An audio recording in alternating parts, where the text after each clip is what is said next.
आज फिर से एक शानदार वीडियो आप सभी के लिए लेके आया हूं। आज हम देखने वाले हमारा सेट 5 एसएससी जीडी का एग्जाम लगातार बगल में आता जा रहा है, बहुत पास में आ चुका है, टाइम बहुत कम बचा है। तो इसीलिए हम जल्दी से जल्दी कोशिश कर रहे हैं कि सभी के सभी सेट अच्छे से प्रैक्टिस हो जाएं। जहां तक टेस्ट कंप्लीट हो जाते हैं वहां तक आप अच्छे से वीडियो को देख के जाएं और आप टेस्ट भी लगा सकते हैं हमारे ऐप पर आसानी से। ठीक है, अगर आप इस चैनल पर नए हो तो जल्दी से सब्सक्राइब कर लीजिए, क्योंकि मैं लगातार आप सभी के लिए इसी टाइप की वीडियोस लाता रहता हूं। और इसमें आज हम देखेंगे हमारे एसएससी जीडी के प्रीवियस ईयर के मैथ्स के शानदार क्वेश्चंस को। ठीक है, कोई भी अपने मन से नहीं बनाया, सारे प्रीवियस ईयर के जो भी ऑप्शन और वीडियोस, जो भी ऑप्शन थे और जो भी क्वेश्चन का टाइप था, वो सेम क्वेश्चन आपके सामने रखा है मैंने।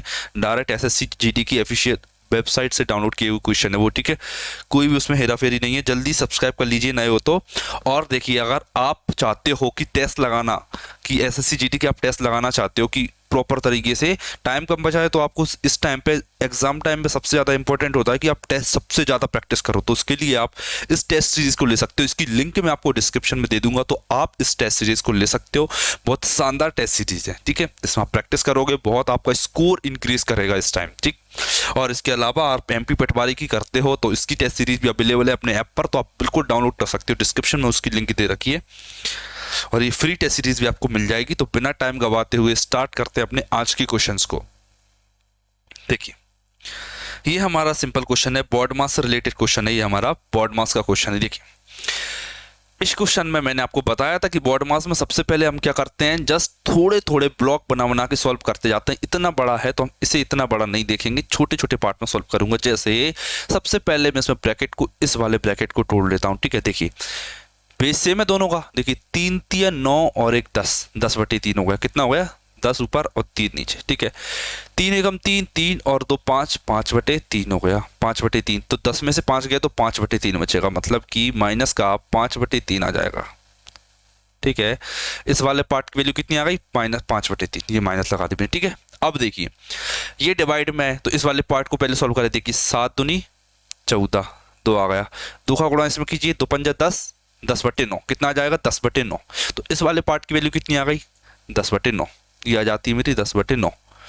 मल्टीप्लाई करूं मैं, मल्टीप्लाई ऑफ लगा है तो सबसे पहले ऑफ सॉल्व करता हूं। ऑफ की जगह मैं कितना लिखूंगा? 3/4 मैंने लिखा। और माइनस, देखिए 75/30 है तो 15 से करता हूँ, 15 5 75, 15 दूनी 30, तो कितना आया? 5/2 आ जाता है।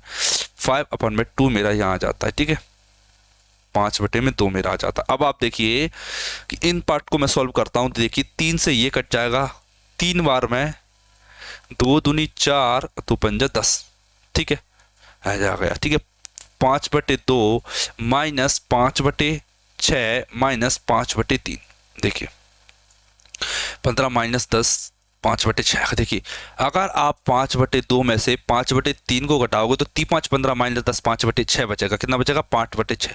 और ये भी कितना है? माइनस का 5/6। तो यहाँ रखिए, आपको 5/6 रखना। आप देखोगे कि 5/6 माइनस का 5/6 आ जाता है, तो इसे मैं सिंपली कट कर लूंगा तो आप देखोगे कि आंसर मेरा आ जाता है 0। एसएससी कांस्टेबल जीडी 2021 का 17 नवंबर 2021 का शिफ्ट 2 में जो एग्जाम कंडक्ट हुआ था उसका फर्स्ट क्वेश्चन ये है। बोर्ड मास का एक अच्छा क्वेश्चन था। इसमें थोड़े से ब्रैकेट ज्यादा दे रखे थे, 1 2 ब्रैकेट और फिर ऑफ। सिंपली आप इसे सॉल्व कर सकते हो। कभी भी क्वेश्चन को बड़ा देख के डरना नहीं है, बस एक एटीट्यूड रखना कि आप उसको अटेम्प्ट करना है, उस क्वेश्चन को अटेम्प्ट करना है और आप आसानी से उस क्वेश्चन को कर सकते हो। देखिए बढ़ते हैं अपने नेक्स्ट क्वेश्चन की तरफ।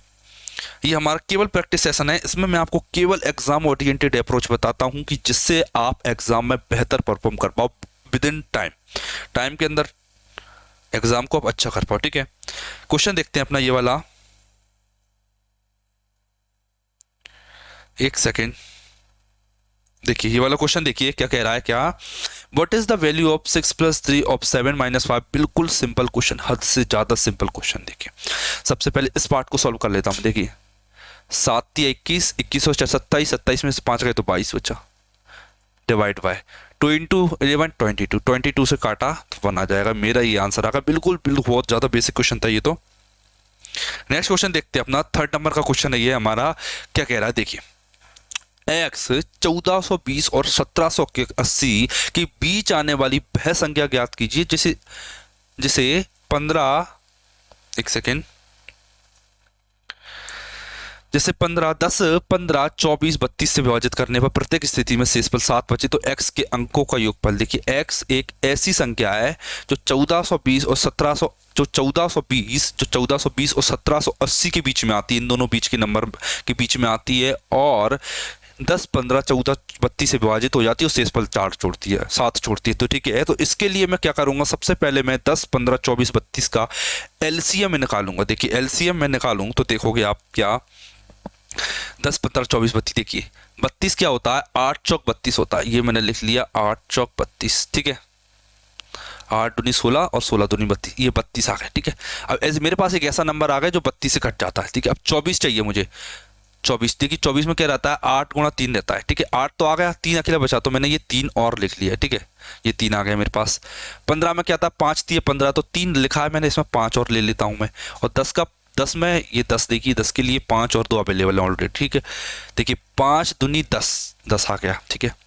8 दूनी 16 और 16 थी 48, 48 और 2 पंजे 10, 480, 480 मेरे पास एलसीएम आ जाता है। आप जो भी मेथड जानते हो आप उससे निकाल सकते हो, ये मेरे पास आ जाता है 480 एलसीएम आ गया है। देखिए अगर 480 10 15 24 32 से कटता है, तो अगर मैं इस संख्या में किसी और संख्या का मल्टीप्लाई कर दूंगा, 2 5 6 किसी का भी मल्टीप्लाई कर दूंगा, जैसे मैं इसमें n का मल्टीप्लाई कर देता हूं, तो डेफिनेटली ये नंबर भी 10 15 24 32 से डिविजिबल होगा, ठीक है।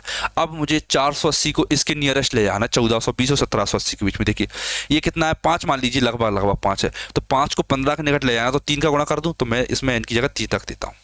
0 आया, 3 8 24 4 8 की 2 3 12, तो 14 आ गया, मतलब 1440 मेरे पास वो संख्या आ गई, मेरे पास 1440 वो संख्या आ गई जो 1420 से 1780 के बीच में है और 10 15 24 32 से पूर्णतः विभाजित है। मेरे पास ऐसा नंबर आ जाता है। लेकिन वो कह रहा है कि शेषफल 7 भी बचना चाहिए, तो इसके लिए इसमें जस्ट आप सिंपली 7 ऐड कर दो, तो इसके अंकों का योग कितना होगा, 4 और 4 8 और 1 9, और इसमें 7 और ऐड करना है, तो 9 और 7 16, मेरे पास आंसर आ जाता है 16। ये मेरा करेक्ट आंसर है। बहुत शानदार क्वेश्चन था ये, ठीक है। इसमें थोड़ा सा लॉजिक घुमाना था, इसमें एलसीएम नहीं पूछा, एलसीएम का कुछ कोई मल्टीपल हो और उसमें भी रिमाइंडर आए, इस टाइप का ये क्वेश्चन था। बढ़ते हैं अपने नेक्स्ट क्वेश्चन की तरफ। पढ़िए क्वेश्चन क्या कह रहा है, देखिए पढ़ना है आपको। पहले क्वेश्चन देखिए क्या कह रहा है कि ए और बी की आय का अनुपात 4:5 है, मतलब कि दोनों की इनकम कितनी है, ए की इनकम 4 है, बी की इनकम 5 है, और उनके व्यय का अनुपात मतलब जो एक्सपेंडिचर है उनका रेशो है 2:3। यदि ए और बी क्रम से 7200 और 6000 रुपए की बचत करते हैं, तो ए की आय बताइए। इसे बोलते हैं हम क्रॉस मल्टीप्लिकेशन मेथड्स पर बेस्ड क्वेश्चन है। आपको अगर आती है तो आप शानदार तरीके से इस क्वेश्चन को कर लोगे। सिंपल क्वेश्चन है, बिल्कुल एक लाइन में आंसर आएगा इसका, एक लाइन में। आपको आता है तो अच्छी बात है, नहीं करके दिखाते हैं आपको कैसे होगा ये। देखिए आप ये बताइए कि इनकम रहती है, वो इनकम क्या होती है। अगर मैं देखिए इनकम में से क्या किसका रेशो देखो, एक्सपेंडिचर का, इनकम में से किसका, हाँ सेविंग का। देखा अगर मैं इनकम में से सेविंग घटा दूं तो मेरे पास एक्सपेंडिचर आ जाता है। बिल्कुल आएगा सर, क्योंकि income is equal to saving plus expenditure. आय क्या होती है, व्यय प्लस बचत। तो इनकम में से अगर मैं सेविंग घटा दूं, मतलब कि आय में से मैं बचत घटा दूं, तो मेरे पास खर्चा आ जाएगा। और मेरे पास आय का रेशो ये दे रखा है और खर्चे का रेशो दे रखा है ये। देखिए इनकम का रेशो पर मेरे पास क्या दे रखा है, 4:5 दे रखा है मेरे पास। तो देखिए ये मैंने लिखा इनकम का रेशो 4:5, ठीक है।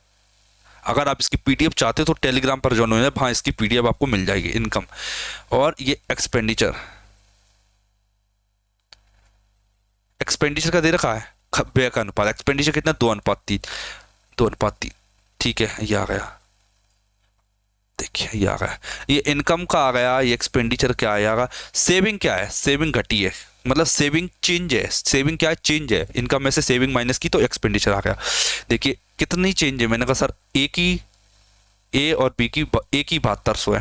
मैंने कहा सर ठीक है 7200। बी की कितनी है, 6000 है।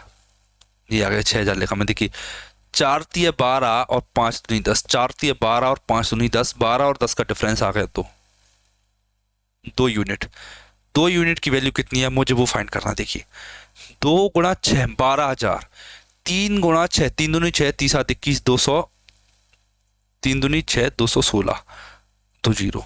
और कितना है, 2 छंग 12,000, 12,000 और 21,600 दोनों का डिफरेंस लेंगे, क्योंकि माइनस माइनस दोनों का साइन सेम सेम है, इसीलिए माइनस लेंगे। अब देखिए आप क्या करना है आपको, 12,000 और 21,900 का डिफरेंस लोगे तो कितना आएगा, 12 और 8 और 1 9,600, 9600 आएगा। 2 यूनिट की वैल्यू मेरे पास 9600 आ गई। समझिए क्या, मेरे पास 2 यूनिट की वैल्यू आ जाती है 9600 रुपये, और मुझसे पूछा है कि बताइए कि एक ही आय क्या है, बताइए कि एक ही आय कितनी दे रखी है। इसमें एक ही आय दे रखी है कितनी, 4 यूनिट, 4 यूनिट, ठीक है। तो अगर 2 का मान 9600 है तो आप बताइए 4 का मान कितना होगा। अगर 2 का मान 9600 है तो 4 का मान कितना होगा, तो 2 का गुणा कर देंगे। तो ऐसे देखिए, इसमें 2 का गुणा कर दूंगा ना मैं, तो ये 4 बन जाएगा। तो सेम यहाँ पे आप 2 का गुणा कर दीजिए तो आप 4 हो जाएगी। 2 जीरो की, 2 छंग 12, 2 हासिल की 1, 2 नाम 18 और 1 19, यह आ जाता है मेरे पास 19,200। मतलब कि एक ही आय, मेरे पास 19,200 रुपये एक ही आय है। आप इसकी पीडीएफ और सॉल्यूशन चाहते हैं तो टेलीग्राम पर जरूर ज्वाइन हो जाना, और आप स्ट्रक्चर वे में टेली क्लासेस देखना चाहते हैं तो अपना ऐप डाउनलोड कर लेना। हाँ, आपको क्या होता है कि पीडीएफ भी मिल जाती है एक ही जगह पर और क्लासेस भी एक ही जगह मिल जाती हैं आपको, ठीक है। ये बेनिफिट मिलता है आपको। देखिए फिफ्थ क्वेश्चन अपना देखते हैं क्या कहता है कि फिफ्थ, एक संख्या में 25% की कमी की जाती है और फिर 25% की वृद्धि की जाती है। एक संख्या में 25% की कमी की जाती है, फिर 25% की वृद्धि की जाती है, उसमें हुई कमी या शुद्ध प्रतिशत ज्ञात कीजिए। बिल्कुल सिंपल क्वेश्चन है ये, हद से ज्यादा सिंपल क्वेश्चन। देखिए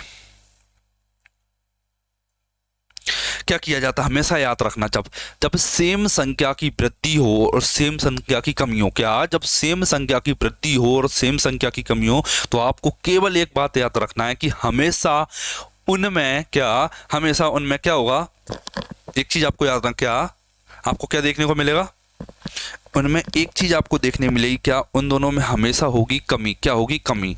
पहले कमी फिर वृद्धि, हमेशा कमी होगी सेम नंबर की। कितनी कमी होगी, डायरेक्ट फॉर्मूले के थ्रू आपको बताना चाहूंगा, माइनस का x² अपन 100, इफेक्टिव परसेंटेज, इफेक्टिव कमी, इतनी कमी होगी, ठीक है। इसमें वैल्यू पुट करिए, 25 का स्क्वायर 625 बटे में 100 रखा मैंने, 100 रखा तो 6.25 आएगा, ठीक है। माइनस का 6.25% मेरा आंसर आ जाता है, मतलब कि 6.25% की कमी, ये मेरा आंसर आ जाता है डी। बिल्कुल एक लाइन का क्वेश्चन था, कुछ नहीं करना था इसमें मेरे को, ठीक है। बहुत अच्छा क्वेश्चन था। कभी कभी इस टाइप के सिंपल क्वेश्चन भी आ जाते। देखिए बस, selling an article for ₹170, a person incurs a loss of 15% if he sells it for ₹206.40, what percent profit or loss will he make। देखिए मैं बताता हूँ आपको क्या बात चल रही है, समझाता हूँ पहले आपको एक बार अच्छे से, फिर बताते हैं कि क्वेश्चन होगा कैसे। देखिए पहले इस वस्तु का कुछ कॉस्ट प्राइस रहा होगा, मुझे नहीं पता कितना रहा होगा, मैंने मान लिया कि CP रहा होगा उसका, ठीक है। अब क्या हुआ, 15% की हानि होती है जब वो 170 में बेचता है, ठीक है। तो 15% की हानि हुई से, मतलब 15% की हानि हुई, 15% की हानि। मैंने आपको पिछली क्लास में भी बताया था क्या, कि कॉस्ट प्राइस हमेशा 100% मानी जाती है। अगर 15% की हानि हुई तो उसने क्या किया, उसने उसे 85% में सेल कर दिया, 85% में सेल कर दिया। और ये लाइन है मेरी रियल वाली, ठीक है। और यहां पर वो उसे सेल कर रहा, कितने में बेच रहा था, पहले 170 रुपए में, 170 रुपए में बेच रहा था, तो 85% का उसे, मतलब 15% की हानि हो रही। अब वो कह रहा कि सर बताइए, अगर मैं उसे 206.40 रुपए में बेचूं तो मुझे लाभ होगा कि नहीं, बस ये बात बताना है। ठीक है, 206 में, ठीक है। तो 170 यहाँ है और यहाँ मैं तो रख रहा हूँ अंदाज से, कितना आएगा मुझे नहीं पता अभी। 206 में यहाँ मान लेता हूँ कि 206.40 यहाँ पे मैं इतने में बेचता हूँ, यहाँ से इतने में बेचता हूँ। तो मुझे ये बताना है कि परसेंटेज में इसकी परसेंटेज वैल्यू क्या है, यहाँ से परसेंटेज वैल्यू क्या है। ये कम भी हो सकती, ज़्यादा भी हो सकती, याद रखना। अभी केवल ये हिट एंड ट्रायल है। ये वैल्यू 100 से ज़्यादा आई तो लाभ होगा, अगर 100 से कम आई तो हानि होगी। ठीक है, मैंने तो केवल एक डायग्राम बनाने के लिए आपको समझाया कि सीपी से ज़्यादा भी हो सकती है और कम भी हो सकती है, तो आपको याद रखना है। देखिए, अगर 170 की वैल्यू याद रखना, अगर 170 की वैल्यू 85 दे रखी है। कितनी? 85 दे रखी है। तो मुझे बताना है कि 206.40 की वैल्यू कितनी है। दशमलव हटाऊंगा तो 1 और 2 जीरो आएंगी। इस जीरो से ये वाली जीरो मेरी कैंसिल हो जाएगी। ठीक है, एक जीरो से मैंने एक जीरो कैंसिल कर दी। अब देखिए 17 से काटा मैंने, 17 5 85 आ गया, 5 85 आ गया। इस 5 से इसको काटता हूँ तो 5 दूनी 10 आ जाता है। ठीक है, अब 2 आ गया, 2 से ये वाली संख्या काट देता हूँ मैं, 2 एकम 1 0 3 और 2 1032। ठीक है, एक जीरो बचा है तो यहाँ पॉइंट लगा दूंगा, मतलब कि 103.2% मेरे पास आ गई। तो मुझे ये पता चल गया कि 206.40 की वैल्यू, 206.40 की वैल्यू कितनी है। मैंने कहा सर 103.2%। तो बताइए ये 100 से ज़्यादा है ना सर? बिल्कुल ज़्यादा है। कितनी ज़्यादा है? मैंने कहा सर 3.2% ज़्यादा है। मतलब उसे एक्चुअल में लाभ होता है 3.2% का उसे लाभ होता है। ये मेरा आ जाता है करेक्ट आंसर, 3.2% का लाभ। ये है अपना करेक्ट आंसर। ठीक है, बढ़ते हैं अपने नेक्स्ट क्वेश्चन की तरफ। नेक्स्ट क्वेश्चन क्या कहता है मेरा कि allowing a discount of 12.5% on the market price of article, a shopkeeper sells it for 805. Had he not given his discount, he would have got a profit of 15% on it. What is the cost price? मेरे से इसकी CP पूछा गया है। अगर अंकित मूल्य पर वो 12.5% की छूट दे देता है, उसके बाद वो उसे 805 में बेच देता है। वो कह रहा है अगर मैं छूट नहीं देता तो मुझे 15% का लाभ होता है। तो बताइए इसकी कॉस्ट प्राइस क्या रही होगी। क्वेश्चन हद से ज़्यादा घुमाया गया है, समझिए। देखते हैं क्या बताया गया है, समझिए। मार्केट प्राइस पर 12.5 की छूट दी। देखिए मार्केट प्राइस, अंकित मूल्य, इस पर छूट दी और बेच दिया, इस पर छूट दी और बेच दिया। ठीक है, 12.5% का मतलब होता है 1/8। 1/8 फ्रैक्शन वैल्यू बताया मैंने आपको। 12.5% की मतलब होता है 1/8, मतलब कि 8 की वो वस्तु थी और मैंने उसे 1 की हानि पर, 1 लिखा है ना, 1 की डिस्काउंट पर 7 में उसे बेच दिया। इससे 8 की 7 में मैंने उसे बेच दिया। ठीक है, वो कह रहा है मैंने इतने में बेचा था। उसने एक लाइन बोली ये छूट ना दी हो तो अब मैं छूट नहीं दूंगा। ठीक है, मतलब 7 की वैल्यू दे रखी है मेरे पास, इस 7 की वैल्यू दे रखी है, 7 की वैल्यू मेरे पास दे रखी है कितनी? 805, और वैल्यू पूछी है 8 की। ये बताइए ये क्या आ गया मेरे पास। मैंने कहा सर ये मेरे पास आ जाती है उसकी सेलिंग प्राइस। क्यों आई सेलिंग प्राइस? क्योंकि अब की बार वो मार्केट प्राइस पर ही बेच रहा है, वो डिस्काउंट नहीं दे रहा। वो चाह रहा है कि जो मैंने मार्क की है ना, मार्केट प्राइस मतलब जो मैंने छापा है उस पर, उसी पर बेचना चाह रहा हूँ मैं, डिस्काउंट नहीं दूंगा। ठीक है, अब वो कह रहा है अगर मैं इसे बेचूं तो उसे 15% का लाभ प्राप्त होगा। 15% का लाभ मतलब कि 15% का लाभ समझाते हैं आपको। देखिए मतलब सीपी से सेलिंग प्राइस जाना, मुझे कितना? सीपी से सेलिंग प्राइस जाना, कॉस्ट प्राइस से सेलिंग प्राइस जाना। देखिए 15% का मतलब कितना होता है? 15% का मतलब होता है 3% प्लस का 3/20 लाभ हुआ। ठीक है, ये हुआ। 20 सीपी थी, 20 सीपी था, सेलिंग प्राइस कितनी होगी? 3 ज़्यादा 23, और सेलिंग प्राइस ये दे रखी है तो इसमें मुझे कॉस्ट प्राइस चाहिए, तो मैं 23 का तो भाग दूंगा क्योंकि सेलिंग प्राइस दे रखी है और मुझे चाहिए कॉस्ट प्राइस। कॉस्ट प्राइस मेरी 20 है, ये आ गई 20। अब मेरे पास आ जाती है ये टोटल कॉस्ट प्राइस। अब मुझे इस कैलकुलेशन को करना है और आंसर लाना है। ठीक है, ये आ गई मेरे पास कॉस्ट प्राइस। अब आप जस्ट इसे सॉल्व कीजिए और आपका आंसर आ जाएगा। जस्ट मैंने आपको सब अच्छे से लिख के समझा दिया। देखिए कैसे करते हैं इसे। देखिए इसे 7 से मैं काट लेता हूँ, तो 7 एकम 7, एक बचा तो 7 एकम 7, 3 गया तो 23, 7 पंजा 135, 23 से काटा तो 23 पंजा 115 गया, 5 8 40, और 40 और 20, 40 और 20 कितना आएगा? 8000, सॉरी 800। 40 गुणा 20 800, मतलब कि मुझे पता चल गया कि उसकी प्राइस, उसकी कॉस्ट प्राइस जो भी रही हो वो प्राइस उसकी रही होगी कॉस्ट प्राइस 800 रुपये। ठीक है, क्वेश्चन अच्छा था, शानदार तरीके से आपको समझाया। अच्छा लगा तो कमेंट जरूर कीजिए अच्छी सी। ठीक, देखिए नेक्स्ट क्वेश्चन क्या कहता है मेरे से, समझिए। पी ने क्यू को एक लैंप 20% के लाभ पर बेचा। ठीक है, पी ने क्यू को एक लैंप 20% के लाभ पर बेचा। बाद में क्यू ने उसी लैंप को 30% के लाभ पर पी को बेच दिया। पी से 20% के लाभ पर बेच खरीदा और 30% के लाभ पर पी को ही बेच दिया। ठीक है, जिससे उसे 108 रुपये का लाभ होता है। 108 रुपये का लाभ किसे होता है? क्यू को 108 का लाभ होता है। तो बताइए पी ने मूल रूप से लैंप के लिए कितना भुगतान किया। मतलब मुझे सीधी बात पी की कॉस्ट प्राइस पता करना है। देखिए क्वेश्चन अच्छा है, समझते हैं। थोड़ा सा लैंग्वेज बेस्ड क्वेश्चन है सरल, बस थोड़ी सी लैंग्वेज को घुमाया गया है। देखिए मान लीजिए पी ने इसे खरीदा। ठीक है, अब पी ने इसे खरीदा और 20% के लाभ पर बेच दिया, प्लस का 20%। 20% मतलब कि प्लस का 1/5। अगर 5 सीपी था तो एक अधिक पर बेच दिया 6 में। ठीक है, अगर 5 सीपी था तो एक अधिक मतलब 6 पर बेच दिया। मतलब ये आ गया मेरे पास पी का सेलिंग प्राइस। क्या आ गया? पी का सेलिंग प्राइस कि पी ने कितने में बेची। पी ने किसको बेची? क्यू को। पी ने जितने में क्यू को बेची वो क्यू का कॉस्ट प्राइस होगा कि क्यू ने कितने में खरीदी। अब मुझे पता चल गया कि पी गुणा 6/5 ये मेरे पास आ जाता है क्यू का कॉस्ट प्राइस कि क्यू ने कितने में खरीदी। ठीक है, अब मुझे पता चल गया। अब देखते हैं नेक्स्ट स्टेप क्या कहती है। इतने में खरीदा। अब देखिए उसी लैंप को 30% का लाभ किया, इस पर उसने 30% का लाभ प्राप्त किया। 30% का मतलब होता है 3/10। 3/10 इतना लाभ हुआ और 3/10 ये लाभ हुआ और ये लाभ किसके इक्वल दे रखा है उसने? 108 के। मुझे क्या पता करना है? मुझे पता करना है पी ने मूल रूप से लैंप का कितना भुगतान किया, मतलब पी का मान मुझे पता करना है। ठीक है, तो मैं सिंपली इस इक्वेशन को सॉल्व करूंगा और पी की वैल्यू फाइंड करने की कोशिश करूंगा। देखिए 6 × 3 18 हो गया। 18 मतलब कि 18 से ही काटूंगा तो 18 चंग 108। ठीक है, पी गुणा 6, ये 6 आ गया। 6 × 5 = 30 गुणा 10 300।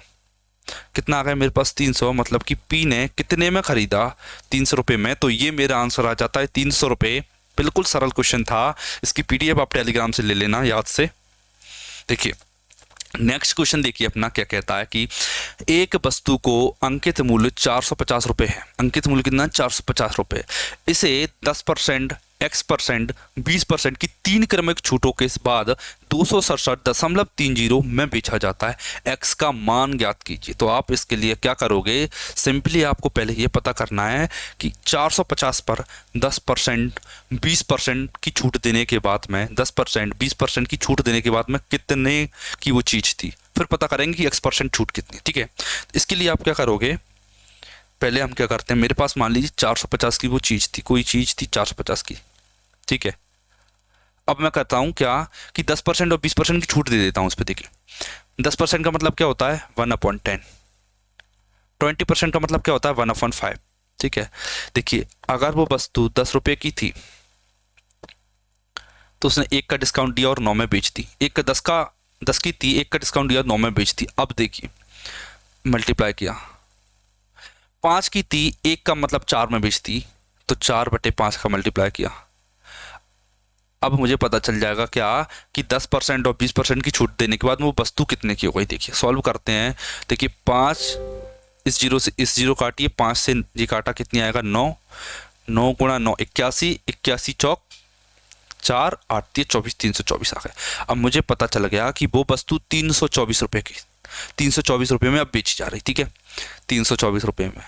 लेकिन मुझसे पूछा गया है कि 324 में बेची जा रही। अब मुझे बताना है कि इस पर मैं X% का डिस्काउंट दूं, X% का डिस्काउंट दूं और मैं उसे 267.30 में बेच दूं। कितने में? 267.30 में से बेच देता हूं मैं। ठीक है, इतने में मुझे बेचना है। तो ठीक है, तो मुझे ये पता करना है कि मैंने कितने का डिस्काउंट दिया, तभी तो X की वैल्यू आएगी मेरे पास। तो देखिए मैं 324 में ये घटा लेता हूँ। ठीक है, 324 में घटाएंगे। देखिए पहले तो 7 तो 0 आ जाएगा। ठीक है, ये कितना बचा? 3 बचा। 13 में से 7 गया तो 6 बचा। ये आ गया 13 में 7 गया तो 6 बचा। ठीक है, अब ये आ गया 2 13 1 मिनट 13 में, हाँ ठीक है, ये कितना बचा? 11 में से 6 गया तो 5 बचेगा। और 2 में से 2 गया 0, मतलब कि इतने की कमी हुई 56.70 की।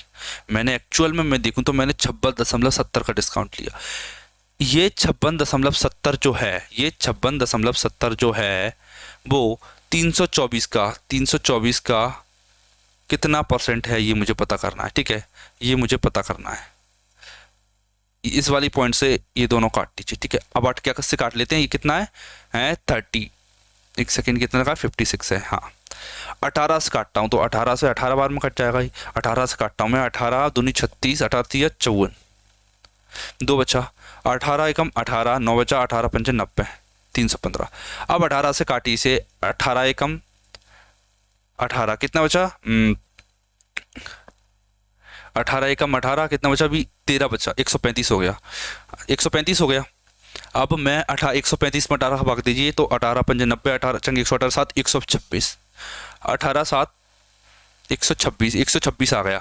ठीक है, कितने बचे अभी 9 बचे, मतलब 18 पंचे 90, 17.5% मेरा आंसर आ जाता है। मतलब मुझे एक्स की वैल्यू पता चल गई कि 17.5% की मैंने डिस्काउंट दी थी, तब जाके मेरी प्राइस 267.30 हुई थी। ये डिस्काउंट वाले क्वेश्चन बहुत ज़्यादा पूछे जा रहे हैं, हर सेट में रिपीट हो रहा है सेम क्वेश्चंस को, क्योंकि मैं लगातार आपको वीडियो को सॉल्यूशन कराऊं। तो आपने देखा भी होगा कि अब की बार क्या हुआ था, पिछली वाली क्लास में मैंने ये क्वेश्चन छोड़ दिया था क्योंकि मैंने दूसरे टाइप के क्वेश्चन कराए थे, और इस वाली क्लास में मैंने इस क्वेश्चन को कवर कर लिया। सक्सेसिव डिस्काउंट देते हो तो वो थोड़ा सिंपल पड़ जाता है, लेकिन जब डिस्काउंट रेट ही पूछ ली जाए तो वो थोड़ा टफ पड़ जाता है क्वेश्चन। तो ये क्वेश्चन मेरा हो जाता है। नेक्स्ट क्वेश्चन देखते हैं अपना क्या कहता है। देखिए, एक वस्तु के अंकित मूल्य पर 10% और 5% की क्रम की छूट देने के बाद वह 3420 रुपये में बिकी। वस्तु का अंकित मूल्य ज्ञात कीजिए। क्वेश्चन अच्छा है, बिल्कुल एक कॉन्सेप्ट आपको पता होना चाहिए। क्या मार्केट प्राइस से डिस्काउंट देते हैं तो सेलिंग प्राइस बन जाती है? क्या मार्केट प्राइस से डिस्काउंट देते हैं तो सेलिंग प्राइस बन जाती है? ठीक है, मैंने ये लिखा मार्केट प्राइस, और मैं इससे डिस्काउंट दूंगा तो मेरे पास बन जाएगी सेलिंग प्राइस। देखिए 10% का मतलब कितना होता है 1/10, 5% का मतलब क्या होता है 1/20। ठीक है, 1/20। ठीक है, मतलब कोई चीज अगर 10 की थी तो मैंने उसे 9 में बेच दिया, 1 का डिस्काउंट दे दिया। अगर कोई चीज़ 20 की थी तो मैंने उसे 1 का डिस्काउंट देकर 19 में बेच दी। ये आ गया 20 गुणा जो आ गया 200 रेशो 19 गुणा 9, ये आ गया। ये मेरे पास आ गया कि इतना मार्केट प्राइस थी, इतनी सेलिंग प्राइस थी।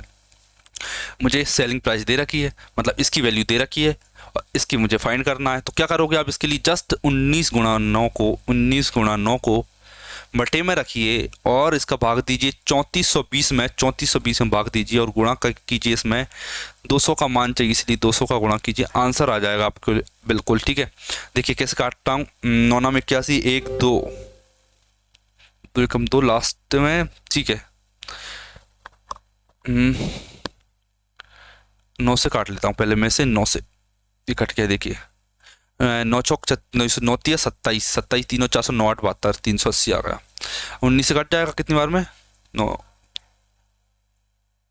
20 गुणा 200, 20 गुणा 200 कितना हो गया 4000, 20 गुणा 200 4000 हो जाता है मेरे पास में। तो 4000 आ जाता है मेरा करेक्ट आंसर। आप इसे यूनिट डिजिट से भी मैच कर सकते। कैसे, देखिए मैं आपको करके दिखा देता हूँ एक बार।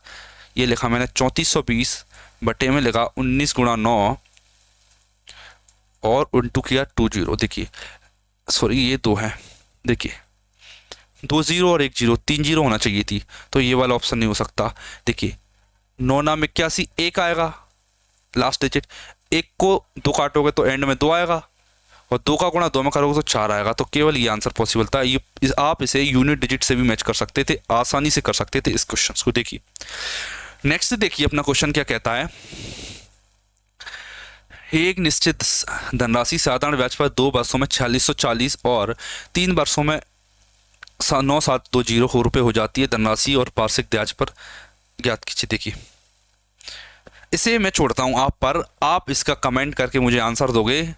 बिल्कुल सिंपल क्वेश्चन है, इसमें आपको थोड़ा सा लॉजिक लगाना है और आपका आंसर आ जाएगा, और उस आंसर को आप कमेंट करके बताना कि सर आंसर क्या आया आपका।